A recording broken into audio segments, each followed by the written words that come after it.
യൂട്യൂബിൽ ആദ്യമായിട്ട് സാറിൻ്റെ വീഡിയോ കാണുന്ന സിസ്റ്റം സോഫ്റ്റ്വെയറിൻ്റെ സബ്ജക്റ്റിനെ ബേസ് ചെയ്തിട്ടുള്ള വീഡിയോ ആണ് കാണുന്നത്. അപ്പോൾ അതിൻ്റെ ഇൻട്രൊഡക്ഷൻ വീഡിയോ കണ്ടു. അതിനുശേഷം സാറിൻ്റെ ഫോൺ നമ്പർ അതിൽ കണ്ടു. അപ്പം സാറ് ട്രിവാൻഡ്രത്താണ് സത്യം പറഞ്ഞാൽ ഞാൻ അറിയുന്നില്ല.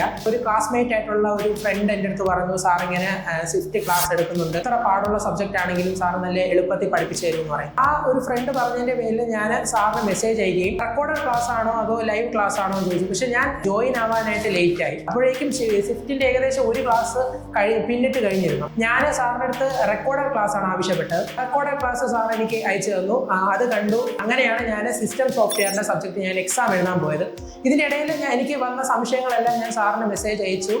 സാർ എനിക്കത് തിരിച്ച് റിപ്ലൈ അയച്ച് എനിക്ക് നല്ല രീതിയിൽ മനസ്സിലായി. അങ്ങനെ സിസ്റ്റം സോഫ്റ്റ്വെയർ എക്സാം എഴുതി. ഫ്ലാറ്റ് എക്സാമും എനിക്ക് സാറ് നല്ല രീതിയിൽ ഹെൽപ്പ് ചെയ്തു. അതിൻ്റെ ആ ഒരു റിസൾട്ട് എനിക്ക് നല്ല രീതിയിൽ തന്നെ എൻ്റെ റിസൾട്ടിൽ അത് റിഫ്ലക്ട് ചെയ്യുകയും ചെയ്തു. കാരണം എനിക്ക് B+ എനിക്ക് ഉണ്ടായിരുന്നു ഫ്ലാറ്റിന്. അതുപോലെ തന്നെ സിസ്റ്റം സോഫ്റ്റ്വെയറിന് എനിക്ക് B ഉണ്ടായിരുന്നു. ഞാൻ വളരെ സാറ്റിസ്ഫൈഡ് ആണ്. കാരണം എനിക്ക് ഇന്റേണൽ പോലും 34-35 ആ റേഞ്ചിൽ മാത്രമേ എനിക്ക് സിസ്റ്റം സോഫ്റ്റ്വെയർ ഉണ്ടായിരുന്നു. ആ ഒരു ഇന്റേണൽ വെച്ചിട്ട് പോലും എനിക്ക് ഇത്രയും ഗ്രേഡ് കിട്ടണമെന്നുണ്ടെങ്കിൽ സാർ എനിക്ക് വേണ്ടി അയച്ചെന്ന വീഡിയോസിലുള്ള കണ്ടന്റ് അത്രയും ക്ലിയർ ആയിട്ട് എനിക്ക് എക്സാമിന് എനിക്ക് എഴുതാൻ പറ്റും. ഞാൻ പിന്നീട് സാറിനെ കോൺടാക്ട് ചെയ്യും. S6-ൽ ഞാൻ algorithm analysis and design, compiler design, ഈ 2 സബ്ജക്റ്റിന് വേണ്ടിയിട്ടാണ് ഞാൻ ഓഫ്ലൈൻ ട്യൂഷന് പോകാമെന്ന് തീരുമാനിച്ചു. അങ്ങനെ സാറിനെ നേരിട്ട് കണ്ടു. ഇപ്പോൾ S6 കഴിഞ്ഞ് ഇപ്പോൾ S7ലേക്ക് കയറുകയാണ്.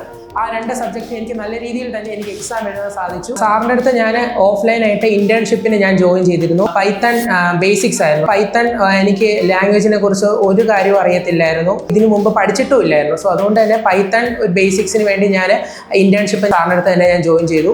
എൻ്റെ ഒരു ഫ്രണ്ടും ഉണ്ടായിരുന്നു. അങ്ങനെ നമ്മൾ 1 വീക്കിന്റെ ഇന്റേൺഷിപ്പ് ആയിരുന്നു. ഓഫ്ലൈനായിട്ട് നല്ല രീതിയിൽ തന്നെ ആ കാര്യങ്ങളെല്ലാം ക്ലിയർ ആയിട്ട് നമുക്ക് മനസ്സിലാക്കാനായിട്ട് സാധിച്ചു. നമ്മൾ ഇപ്പോൾ പ്രോഗ്രാമിങ്ങിനാണെങ്കിലും ബേസിക് ആയിട്ടുള്ള കാര്യങ്ങൾ തൊട്ടാണ് സാർ നമുക്ക് പറഞ്ഞു തന്നത്. നമുക്ക് എല്ലാ കാര്യങ്ങളും സ്റ്റാർട്ടിങ് തൊട്ട് എൻഡിങ് വരെ ക്ലിയർ ആയിട്ട് പറഞ്ഞു തരാനായിട്ട് പറ്റി. അത് മനസ്സിലാക്കാനും പറ്റി. ഈ ഒരു ഇന്റേൺഷിപ്പ് എനിക്ക് എൻ്റെ ആക്ടിവിറ്റി പോയിന്റ്സിലും മുന്നോട്ടുള്ള സ്റ്റഡീസിൽ എനിക്ക് ഉപകാരപ്പെടുമെന്ന് എനിക്ക് നല്ല വിശ്വാസമുണ്ട്. വളരെയധികം സന്തോഷമുണ്ട്. ഇനിയും തുടർന്നുള്ള എൻ്റെ പഠനങ്ങളിൽ സാറ് നല്ല രീതിയിൽ എന്നെ ഹെൽപ്പ് ചെയ്യുമെന്ന് ഞാൻ വിശ്വസിക്കുന്നു.